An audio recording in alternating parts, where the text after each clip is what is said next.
Good morning and welcome into ARC Southeast Texas at 10 o'clock. It is Monday, November 18th. So happy Monday, starting a brand new week, hopefully off on the right foot. I saw some rain out there earlier. I know. And now looking at it, 80%. Yeah, it's kind of Monday vibes though, with the rain and kind of gloomy. Yeah.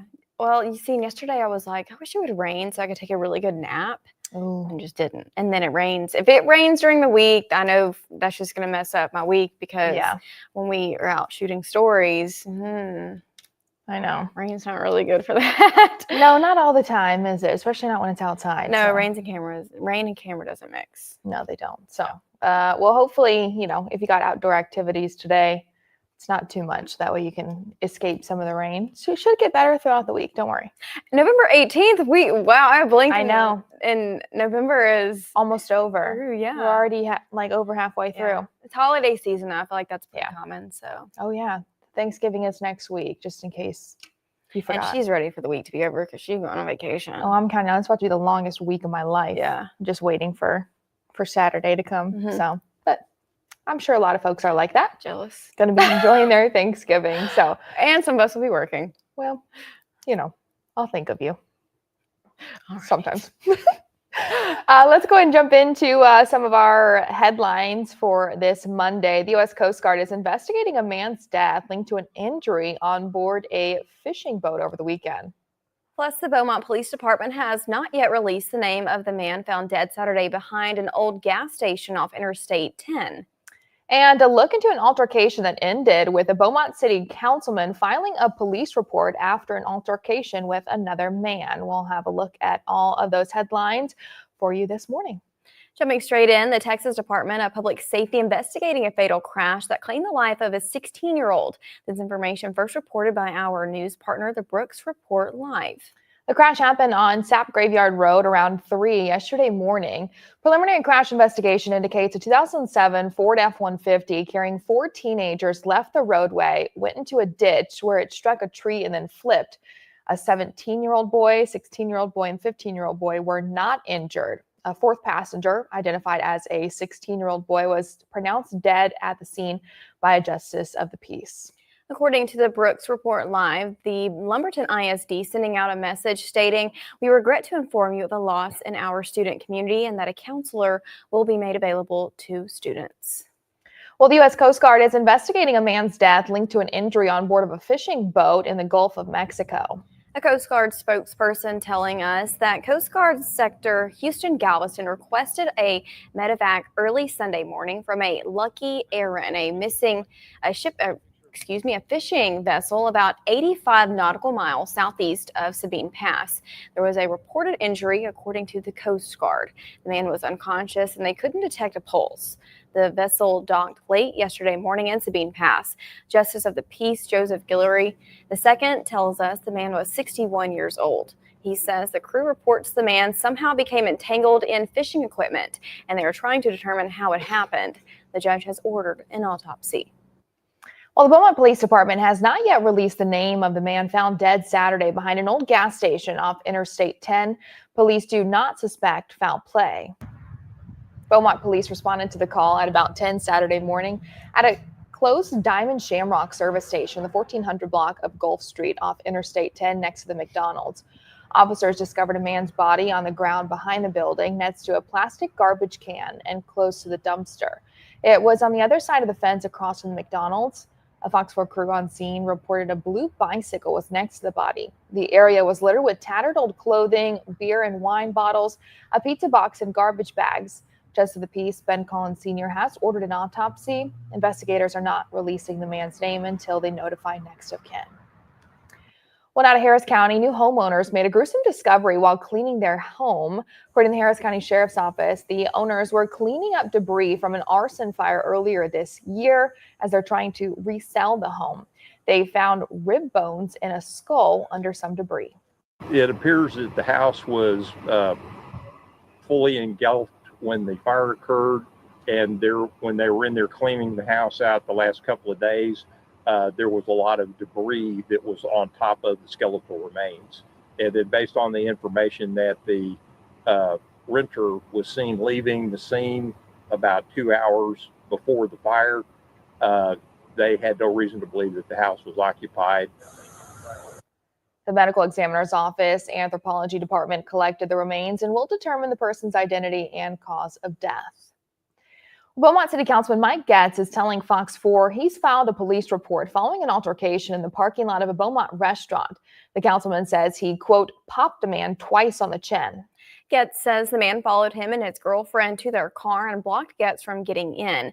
He says he feared for his safety and for the safety of his girlfriend. Shiloh Platts provided this video for us. It was taken by a surveillance camera last Thursday night outside the grill on Calder. It shows a man following Getz and his girlfriend to their car. The councilman says he never saw the man behind them until he looked up. Getz told us he said to the man, quote, "What do you want?" He says the man then responded by asking Getz, "What do you want?" The councilman says he and his girlfriend felt threatened and feared for their safety. Getz told us he went to the Beaumont Police Department Friday, met with a detective and filed a report. He says the man wouldn't get out of the way and Getz felt he had no choice but to pop him, adding he was just trying to defend himself. We have reached out to the man for comment. Getz says he and his girlfriend are acquainted with the man because the man responded to a Facebook post Getz's girlfriend made about a month ago wanting to put her dog up for adoption. She changed her mind. But Getz says the man continued trying to communicate with his girlfriend through Facebook Messenger, making derogatory comments about Getz. He says his girlfriend blocked the man. Well, a school district is left shocked after a principal was arrested after a disturbing discovery. Liberty County Sheriff's Office has arrested Dr. Chad Barrett, the 56-year-old principal of Hardin Junior High School, on 2 charges of possession and promotion of child pornography. Investigators revealed a student and his mother came to the sheriff's office to file a report about a social media video the juvenile received sent by Barrett.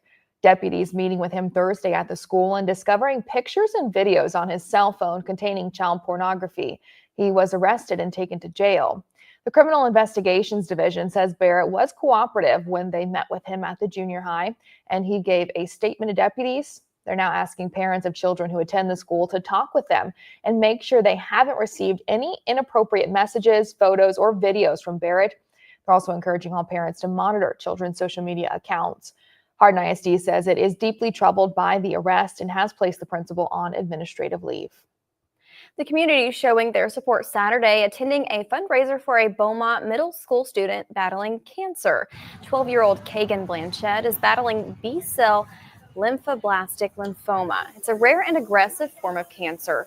Her family held a raffle and link sale fundraiser to help with the expenses of traveling back and forth to Houston for treatments, as well as medical bills. There's been a lot of people. I have not been able to look at totals yet on what we've got so far. I do know we had $15,000 worth of things donated to raffle off. So we've got great baskets. There's great food. It's just been a lot of fun today.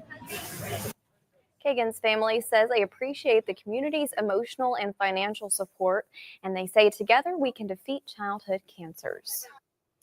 Well, affording a special Thanksgiving meal just isn't possible for some families, but yesterday, one local church helped make that dream a reality for 500 families in need. Victory Temple Church in Beaumont gave away 500 blessing boxes to people in need for Thanksgiving as part of their Operation Blessing Box giveaway. They say the event never lasts long, with people lining up for hours before the event starts. Everybody knows it's no secret the time that we're living in, the economy, inflation, and so we wanted to do something to help families to put a little bit of food on their table and where they could maybe for a day like Thanksgiving have a little bit of stress taken off of them. Now, the blessing boxes included things like whole frozen chicken, stuffing, mashed potatoes and gravy, brownie mix, and a $10 HEB gift card. Lots of good stuff in there. The Nederland Knights of Columbus held their 2024 golf gala Saturday at Babe Zaharias Golf Course in Port Arthur. Golfers kicked off the tournament bright and early. The format of the tournament was a 4-person scramble. Players could either sign up with a team or be paired with others. A lunch was included with a $60 entry fee, and all of the proceeds go back into helping the community. Right now we're full up just about every, I think we got somewhere around 80 players. When we first started out, it was just a very few, but now we got real good participation. And like I said, all the proceeds go right back into the city. Our very own Angel San Juan and Chad Sandwell participated in the tournament. So lots of good stuff happening over the weekend here locally. Yeah, definitely did. Lots of folks, of course, showing up and showing some support for Southeast Texans, which is always great. Mm-hmm. No surprise, though. Yeah, they always do that. Still to come this morning, we're visiting Amy Smokin' Pig. We're talking with Angel for this week's goodies.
Fortunately, I'm not the only one at the TV station who loves to eat. I get a lot of suggestions from my coworkers of places to go for good eats. And this place, A&E Smoking Pig, is one of them. Two of our engineers, Ontario and Garrett, said I had to come here. So here I am.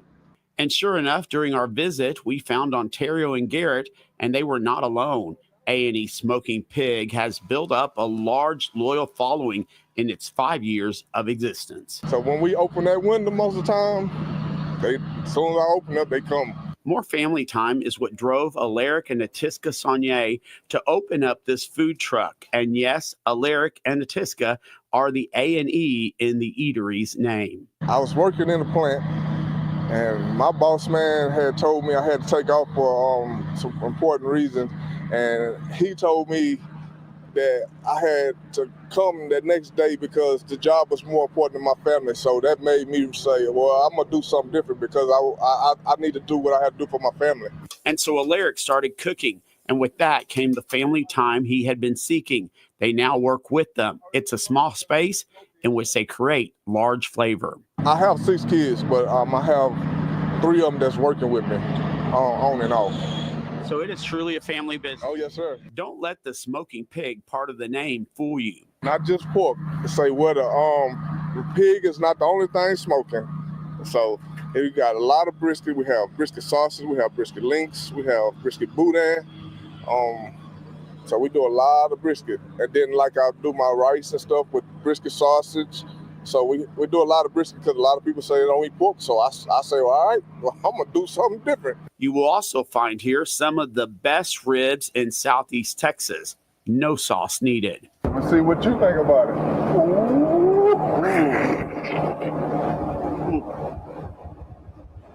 It literally falls off the bone. Delicious. No barbecue sauce. You don't really need barbecue sauce. You don't. I was told when I was barbecuing, and I would put barbecue sauce on my barbecue. And an older guy told me, he said, real barbecue don't need barbecue sauce. This does not need any barbecue. It is so delicious. It's amazing. But there's so much more, like the top seller, the Kiki Special. Some macaroni and cheese, half mac, half rice, chopped brisket with a piece of fried catfish on top with a special sauce that I make. And that's the Kiki Special. It's a guy that drives trucks came over here. We were doing macaroni and cheese with brisket and the fish, but he came and ordered that, and he liked it, and he started telling people, and so that's the Kiki Special. There's a lot on the menu, but what does Alaric like? I don't really eat cheese, so I do a loaded boudin without the cheese, and I love it. As for my favorite, the brisket nachos, the barbecue sauce on them makes them the tastiest of treats. I do nacho cheese, chopped brisket, onions and peppers on there. And Alaric is humble about his success, grateful for all who make it possible, including where he parks his food truck outside the Grand Hotel. That's why he does his best to make people happy with his food. Because we make a lot of homemade stuff, so we not just going to the store and just coming in here and just selling it. We take out from the heart. We making this stuff from the heart. That's what brings it out. I have not stopped eating since I got here. Everything at A&E Smoking Pig is absolutely amazing. Now, if you want to come here, it's open 2 days a week, Thursdays and Friday, and the food truck is located at 2525 North 11th Street in Beaumont. It's open from 11 to 2 or until the food is sold out.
Well, 7 teams from Southeast Texas remain in the high school football playoffs, including the Newton Eagles. Kirsten Lindquist took the after party on the road to see what the Eagles need to do to see success on Friday night. Welcome into the after party, the weekly coaches show following Friday night tailgate party. We're looking to follow all of our teams in Southeast Texas from week 1 until hopefully state. We're entering the bi-district round, and one of the 7 teams in Southeast Texas still in the hunt towards a state title are the Newton Eagles. Joining me now is Drew Johnston. Thank you so much for taking the time. Yes, thank you for having me. Talk to me a little bit just about your last time out. I mean, we saw a lot of our teams drop from 21 total teams in Southeast Texas to 7. So talk to me a little bit just what the Newton Eagles did to kind of pull themselves ahead last week. Yeah, we came out, we come off a bye week, so we came out and, played against a good first-round opponent in West Rusk. It was a good football game. They made us work a little bit. Looked a little rusty at the very beginning. It's been a few weeks since we've really played a full game. Kind of ironed out some kinks. What I said, probably the best thing out of it, we got a little tired again. In the end, we ended up playing well on offense, moving the ball, did enough to play, what we needed to do on defense, need to fix a few things. But like I said, they were a good opponent for a first-round team. They were very, West Rusk has a lot of tradition, so we had to play. Well, you guys also have a lot of tradition. You guys have, and it's going to take me a minute to say this, one of the longest active district win streaks in the state of Texas. Newton has not lost a district game in the regular season in almost a decade. That obviously, I think it's actually since 2011. So wow. So I mean, that takes a lot of prowess. And just talk to me a little bit about the stuff that you kind of have been able to carry on and carry that forward over the years. Yeah, it's just kind of the tradition in Newton. This is what these guys want to do. They love playing football. That's what we do here. It's just one of those things that, we always talk about before every season that, there's 3 parts of a season in Newton. You have your pre-district where we always try to play good teams to get prepared. And we try to go win a district championship, and then it's get to the playoffs and try to make a run. So, that's just kind of always their focus. We always break it up into 3 parts. And, for the last 13 years, we've won a district championship and taken care of business. And like I said, but in Newton, you want to play for a while, and so that's where our mindset is now. Is play as long as we can, make a run, and what I've told our guys, just keep getting better every week. We're a team that, we're a little young early, and not many seniors, and we've gotten better every week, and that's kind of our goal. Is if we can keep getting better every week. Yeah. Obviously, Newton likes to challenge themselves, all throughout district and even non-district play, but what kind of are the things that have challenged these guys the most to put them in a position to be able to wear the district crown once again at the end of the year? Well, just, playing good teams early like West Orange Stark and Jefferson, Tatum, those kind of teams, man, they make, you get prepared for big games, bigger schools, and you're in the battle. You have to come from behind, and you get prepared for most situations that you're going to see in a game, especially in a district championship type game or in the playoff game where everybody's a good team, and you may have to, come from behind. You may have to play with a small lead, things like that. So we try to prepare ourselves as much as we can early, playing good opponents. Speaking of preparing yourselves, you guys are going to have to do a lot of preparation, I know, this week for the bi-district round. Talk to me a little bit about what you're anticipating from your opponent. So I'll tell you what, they're a good football team. Edgewood it's a good team. High-powered offense. They like to throw the ball. Do a lot of things. They score a lot of points. So that's why we're up here working right now. So it's we're going to have to come out and play, and that's how it is when you get in the playoffs. Anybody can beat you, and you have to play your best game or you're going home. So that's and our kids usually do good with that. They a lot of these guys, my juniors and seniors, have played a lot of football games over these last few years because we played into the playoffs. So, they know what to expect, and they know how to prepare. Yeah. I know looking at that matchup on paper, I mean, even like down to the scoring averages, I couldn't think of 2 opponents who are more perfect matches on paper. Just talk to me a little bit about some of the things you're working on specifically in your run game to try and, We're a big run football team right now. We're a power running team. We're getting better every week at throwing the ball. But we have some good backs and good offensive linemen. I have 4 senior offensive linemen. So you rely on those guys, plus the, KJ Porters and the Cleveland Hunters and the Deldrick Samuels and Braylon Pattersons, those guys that all touch the ball, they can go. So that's kind of who we are. And I always tell people all the time and tell our kids, whenever we're really good and we're making a run, we got to play good defense. So, we got to just keep getting better on defense every week. And I think we will. I can't help but notice and look over at the Fieldhouse name, obviously in memory of your father and stuff like that, who led this team to so many years of success. Talk to me a little bit just about what it means to you to carry on his legacy. It means a lot. This is kind of, I'm born and raised here, played here for Coach Barbay and my dad, worked under my dad, and it's just kind of a family thing. Even with my family and Coach Barbay, it's just something I wanted to keep going. It's my hometown and my alma mater. So, that's always been my goal. I just wanted to keep the tradition going and the things we have here and the values and the discipline and the hard work. It means a lot just to try to keep it what we've always had. So. I know probably some of your seniors maybe were in middle school and stuff like that when he was still with us and stuff. But what were some of the things that he passed on to you, coaching wise, that you try and implement? Just trying to teach these guys to be young men. Be tough on them but love them at the same time. That's how he was. That's how Coach Barbay was. Kind of how I've tried to be. Being around those two guys my whole life. We have discipline and we're tough on them and we coach them hard, but they also know we love them. So, that, and just, trying to get these guys prepared to go out in the world and be young men. That's what I always tell them. So, well, best of luck to you this week. I know a long drive, and we certainly are wishing the best for you and all of our teams in Southeast Texas. Appreciate it. Thank you. All righty. Well, that's all from me at the Sports Desk. Have a great Monday, and we'll catch you back here later tonight with more sports.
Hi, everyone. It is time now for our workout of the week. And I should mention, we are outside our station here off Walden Road, but we're in the back patio, which is a great place to work out, especially with the weather the way it is right now. Obviously, we're not cold, but we do have a little bit of cooler weather. And we're joined here by Kobe Vanderwig, our trainer that gets us through the exercises each week.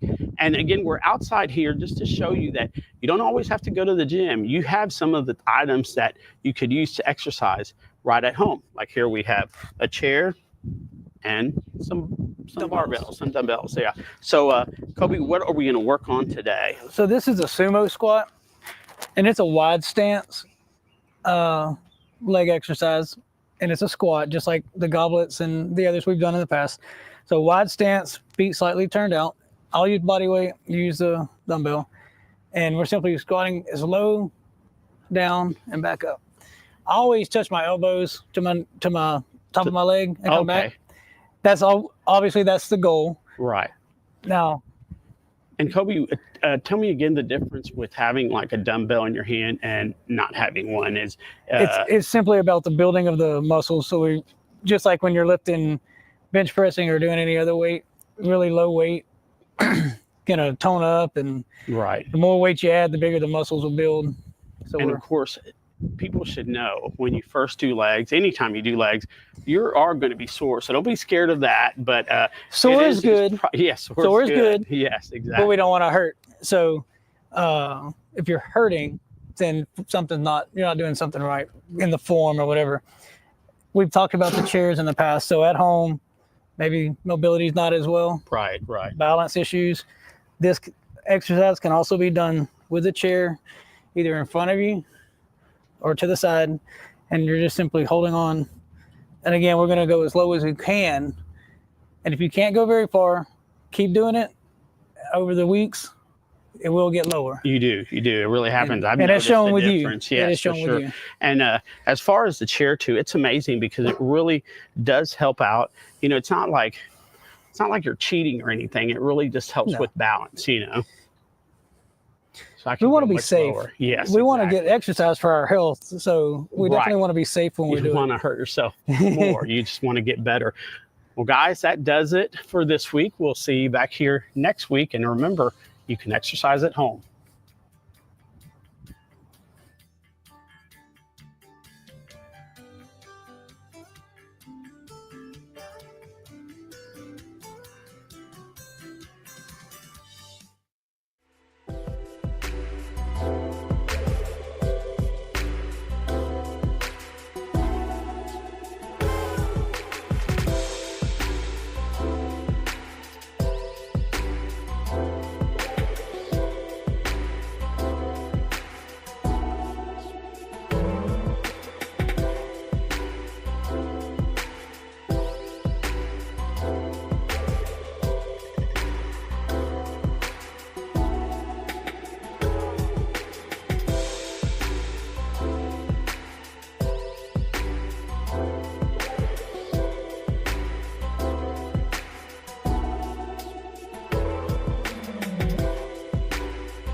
Well, Thanksgiving is in a little less than 2 weeks, but many are already in the Christmas spirit. This includes Lamar University. You can see they've got their Christmas lights up. The campus is decorated in anticipation of its 4th annual Cardinal Lights holiday light display. Thousands of lights will fill the trees, illuminating campus buildings, and the best part, it's for the entire community to enjoy. There will be kids activities for the entire family, really. There will be food available. We'll have a firework display, all the fun holiday things that you can think of. This year, we did add, in addition to all of the activities that will be taking place, there will be an artificial ice skating rink at the Welcome Center in the parking lot. So just lots of fun, a nice way to bring in the holidays with Lamar University, and we invite everyone to come out. The event kicks off tomorrow, November 19th. It'll be from 6 to 8 p.m., so in the evening. Fireworks are going to start at 6:30. The event will be at the Wayne Rio Building courtyard. So lots of fun stuff to there. We have the map up, so Yeah. and we'll also have this on our website, so you can take a look at that map and Zoom in. a yeah, I little know more. exactly where to go because even though I went to school at Lamar, sometimes navigating the buildings and Yeah. where to go can be kind of tricky. So we'll have that information for you. But lots happening at Lamar. You know, we talked last week about Cardinal View, which is the school's largest open house. They do it twice a year. They had hundreds of students there over the weekend. That's me and my sister Taylor. Taylor Justice, she's a reporter, and then Gordon Williams, he is over the studio at Lamar University. So we had a good time just getting to meet with different students. Taylor, and she was touching that ball, makes your hair stand up. Like the electricity thing. Yes. So I don't know if you can tell in that picture, but her hair was starting to really stand up. And someone fist bumped her at one point, and it shocked her. She was like, that actually kind of hurt. But that was the physics department. Oh, there's her there hair. you go. Yeah. That's a good thing. Those are always fun too, and I love Scary. like doing this. So we did this too at my college when I went there, Stephen F. Austin, where we also had kids and they would come and explore, and it's very similar and just interesting too. So that way, like kids can talk to you specifically, like, hey, I know you went through this program, went to this college and specifically this department, and just kind of ask some questions and learn a little bit more. So it's cool that Lamar can do that. And I was just telling Macy about the Silks. We have an amazing department at Lamar University, their theater department. Yeah. They have just a little bit of everything. So the Silks it's like it's a type of fabric that they hang in the air, and the dancer, I don't know what you want to call them, they intertwine themselves in it, and it's incredible. You have to have great core strength. Oh yeah, a lot. We are planning on possibly trying that out for a segment here coming up. Hopefully soon, because it looked really fun. My sister was like, Jade, go out there and do it. And I was like, yeah, I'll save it for TV later. Yeah. But they had that going on. The physics department was there. All the departments were there. And they had just a little bit of, what you could see and what you could do. And my sister and we were there obviously for broadcasting because we both went through the department. And there's many people here at KFDM that, went through the department, went to Lamar, or are still at Lamar. Yeah. So we got to talk to some students about, Lamar and the broadcast industry, what they can expect. And if they go to school at Lamar, they have 2 different news stations. We have lots of freelance people in the area, freelance journalists, and we have newspapers. So there's a lot of opportunities to take what you learn at Lamar and then to apply it. And then the good thing about their broadcast program is the studio is always available. So you don't even have to be a student in the broadcast program. You can be when I was going through, we would, they had shows like what we do here, and there would be students from like the business program. So you can kind of dabble and, get that experience, and you can record it, have it for your resume reel later, and be able to maybe dabble in news. Yeah, so, that's very cool. Lots of opportunities at Lamar. So, and there was plenty of students who were able to see that over the weekend. So also good to see, like, if you're interested in going into that department, that because I know, like, when you graduate college, sometimes the thing that you worry most about is, am I going to get a job? Am I going to be okay? Am I going to be set? So to be able to see you guys, obviously, some success from the department is always good to see for students. So, well, still ahead this morning, Spotlight on America. We're going to have more on that.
I'm National Investigative Correspondent Angie Moreski.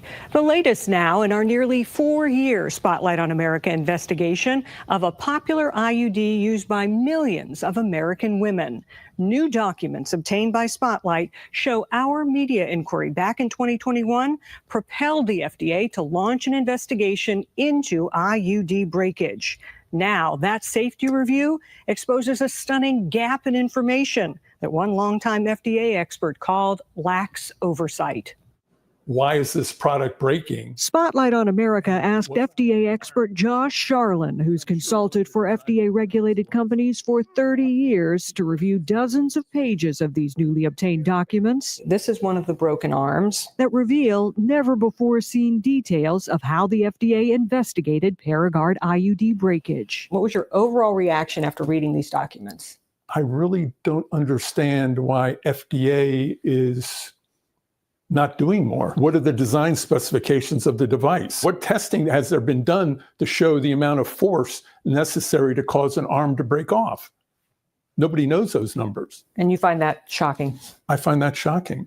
The report also reveals the FDA launched its investigation only after our media inquiry. It didn't come out intact. One of the T's had snapped off. When we started reporting on this in 2021, there were more than 3,000 breakage complaints to the FDA's adverse event reporting system. Since then, that number has more than doubled, the majority deemed serious. Even so, the FDA and Cooper Surgical have repeatedly told Spotlight breakage is rare and Paragard is safe. Now, for the first time in these documents, we see FDA safety regulators acknowledge leaving IUD fragments in a woman's uterus has unknown consequences, and device breakage can subject patients to risks and cause anxiety for both patients and healthcare providers. But despite the multiple stories Spotlight did over the past 3.5 years documenting the harm women experienced and our continuing questions, the FDA did not disclose the safety review until this August. What's the secret?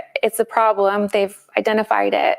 Just let people know so people can be prepared. Lauren Baker of Vancouver, Washington, is one of the latest patients to contact Spotlight about her experience with Paragard breaking when removed at her doctor's office. She just looks up at me and goes, "Lauren, oh my God." And then she holds up the broken piece. Tell me what you're thinking when you see that piece now. It's got these sort of jagged edges, which first of all is very scary, imagining that jagged piece. I don't know what kind of damage, especially the pain I was having. The safety review also reveals, despite the spike in breakage complaints, Cooper Surgical claimed there was no significant increase in the number of reports of breakage as a percentage of total reported problems. If a device is malfunctioning, it needs to be fixed. It's not a numbers game. It's not like it's okay to injure 100 people, but if you injure 101, then you have to do something about it. It doesn't work that way. While FDA reviewers said a targeted risk analysis would be helpful, the final report shows no request was made and notes the company has implemented no additional controls to address the reported product problems. In my opinion, they're being lax in not requiring this obviously needed information. The FDA declined our request for an interview. Spotlight followed up to ask if it is conducting any further reviews or investigations into Paragard breakage. They did not answer that question directly, only saying surveillance continues as it does with all FDA-approved products. Cooper Surgical did not respond to our request for comment. For Spotlight on America, I'm Angie Moreski.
Well, time to take a look inside the newsroom and talk with KFDM's noon anchor, Patrina Adger.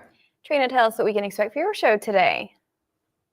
Hey, happy Monday, ladies. This is what we're working on for the news at noon. There's a developing story coming into our newsroom about an 18-wheeler involved in a crash. We'll bring you those pictures coming up at noon.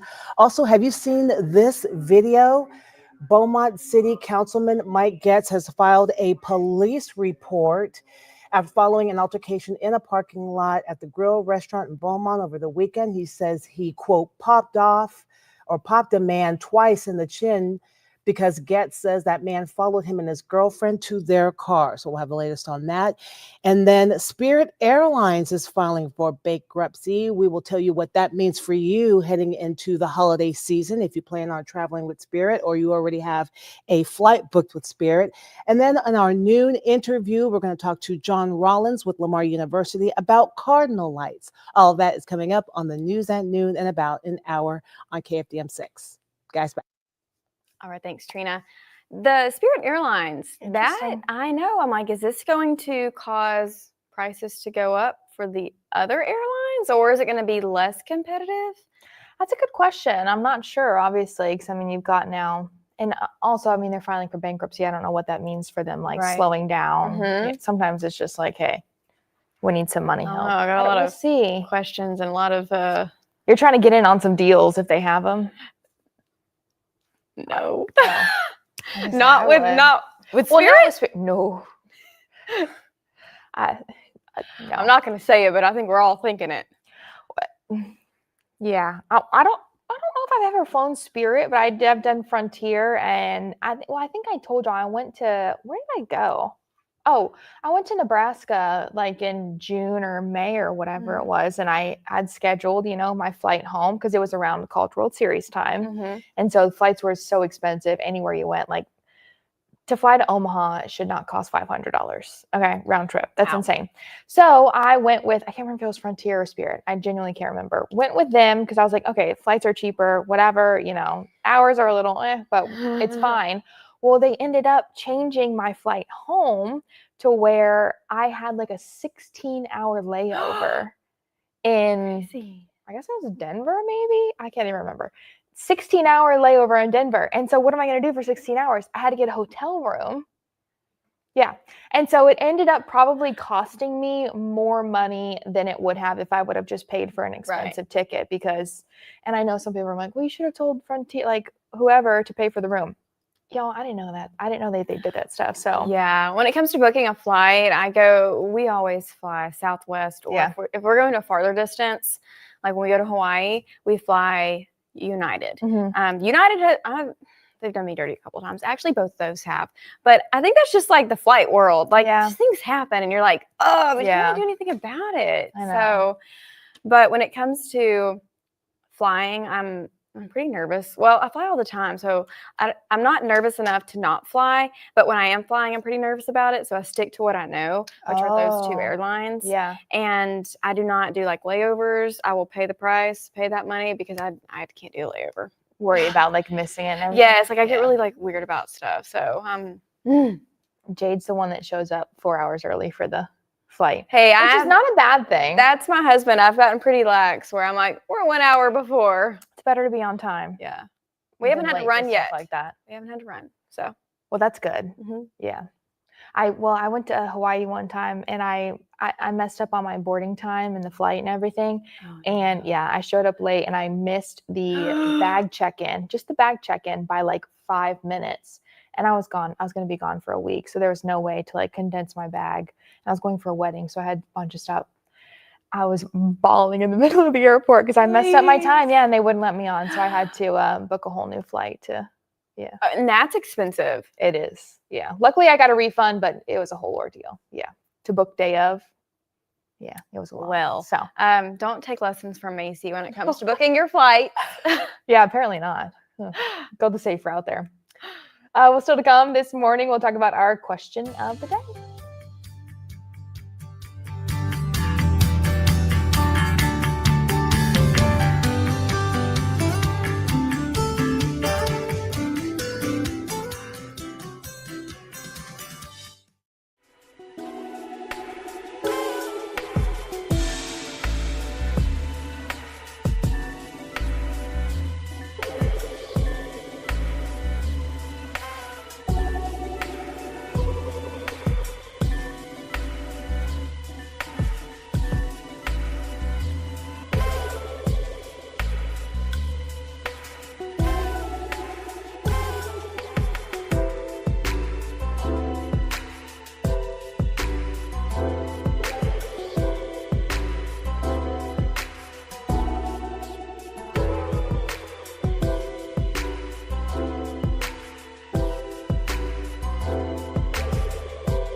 Well, an Iowa woman is turning her hobby into holiday gifts. She's repurposing cracked pickleballs and bedazzling them into holiday ornaments.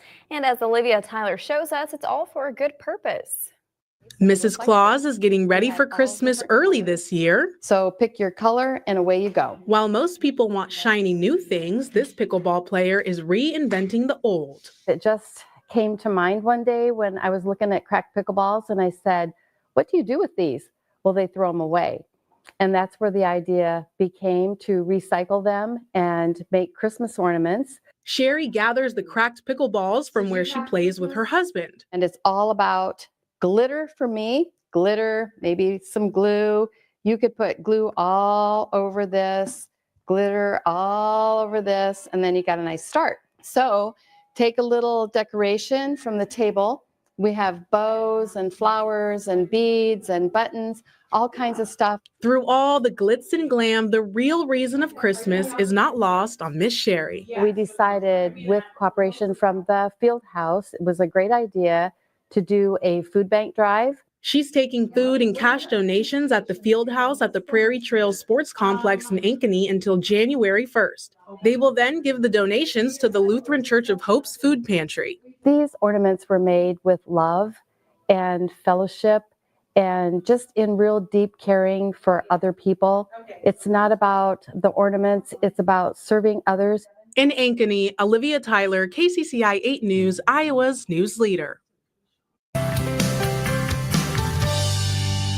Well, time now for our question of the day. On our Facebook page, we asked you, yesterday was National Butter Day, and we decided to ask, what's the most buttery dish you can't live without? Lots of folks. Macaroni and cheese swimming in butter? That one's interesting. Grits, that's a good do love one. Lots of butter on some rolls. That one sounds so good. Only- and I'm oh, starving yeah. right now, so. Mashed potatoes, Yeah. yeah. Rice and butter. Okay, there you go. That's a good one.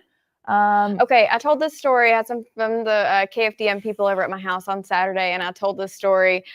So my husband, why is he looking at me like that?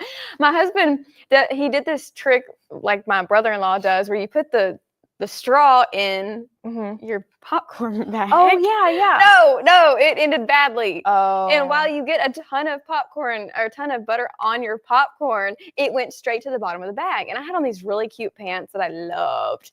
And I had the popcorn, I had the popcorn bag in between my legs, like on top of my lap. And when I went to leave, I mean, I had huge spots of butter on my pants and it ruined them. I was so mad. Oh my God. Okay, well, so mad. be careful if you're trying that little trick. Wow. Okay. Well, that's not great. That's a bummer. Anyways, if you do that, just beware. But I do love some buttery popcorn. Well, it is good. Just makes it a little bit better, you know? Oh, I like this crab legs with garlic butter. Yeah, that sounds delicious. If I love cornbread, butter, and honey. I liked crab legs. You don't like crab legs? I don't like. I don't know anything why I like act surprised. seafood, None of that. None of that. Homemade mashed potatoes swimming in butter sounds pretty good. I do love butter though. Yeah, who doesn't? Okay, well, you can always go to our KFDM Facebook page. We do a question of the day every single day, so that way you can chime in and then we can read some of your comments live on air. So stay tuned for that. And of course, we hope that you will join us tomorrow for a little Tuesday edition of ARC Southeast Texas at 10 o'clock. Until then, have a great Monday.